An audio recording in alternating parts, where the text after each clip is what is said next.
Praise the Lord. బుధవారము November 27, 2024. ఈ రోజు దేవుని వాక్యము, మరియు వాటి యందు మనము నడుచుకొనవలెనని దేవుడు ముందుగా సిద్ధపరిచిన సత్క్రియలు చేయుటకై మనము క్రీస్తు యేసునందు సృష్టింపబడిన వారమై ఆయన చేసిన పని అయి ఉన్నాము. ఎఫెసీ 2:10. చాలా అందమైనది. నేను హాస్పిటల్ నర్సరీ కిటికీలోంచి మొదటిసారిగా అప్పుడే పుట్టిన శిశువును చూచినప్పుడు నేను చాలా చిన్నవాడిని. నా అజ్ఞానంలో వెంట్రుకలు లేని శంకు ఆకారంలో తలతో ఒక చిన్న ముడతలు గల శిశువును చూసి నేను విస్తుపోయాను.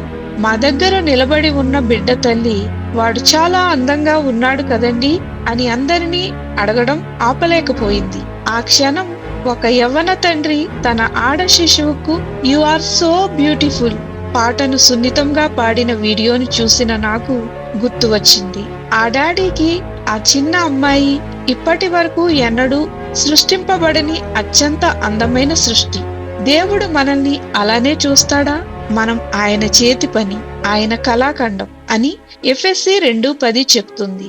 మన సొంత వైఫల్యాల గురించి తెలుసుకుని ఆయన మనల్ని ఎంతగా ప్రేమిస్తున్నాడో అంగీకరించడం, లేదా మనం ఆయనకు విలువైన వారముగా ఉండగలమని నమ్మడం మనకు కష్టంగా ఉండవచ్చు. అయితే మనం ప్రేమకు పాత్రులం కాబట్టి దేవుడు మనల్ని ప్రేమించడు. ఆయన మనల్ని ప్రేమిస్తున్నాడు. ఎందుకంటే ఆయన ప్రేమ దయతో కూడినది.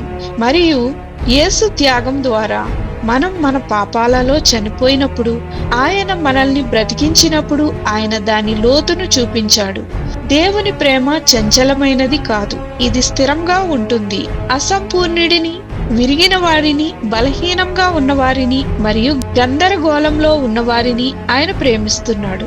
మనం పడిపోయినప్పుడు మనల్ని పైకి లేవడానికి ఆయన ఉన్నాడు. మనం ఆయన సంపద మరియు మనము ఆయనకు చాలా అందమైన వారము. దేవుడు ప్రేమ అయి ఉన్నాడు అని తెలుసుకోవడం అంటే ఏమిటి? ఆలోచన చేయండి. ప్రార్థన. విలువైన తండ్రి, నా పట్ల మీకున్న ప్రేమకు ధన్యవాదములు. మీ ప్రేమను కొనసాగించడానికి మాకు సహాయం చేయమని యేసు నామమున అడుగుచున్నాం తండ్రి. ఆమేన్.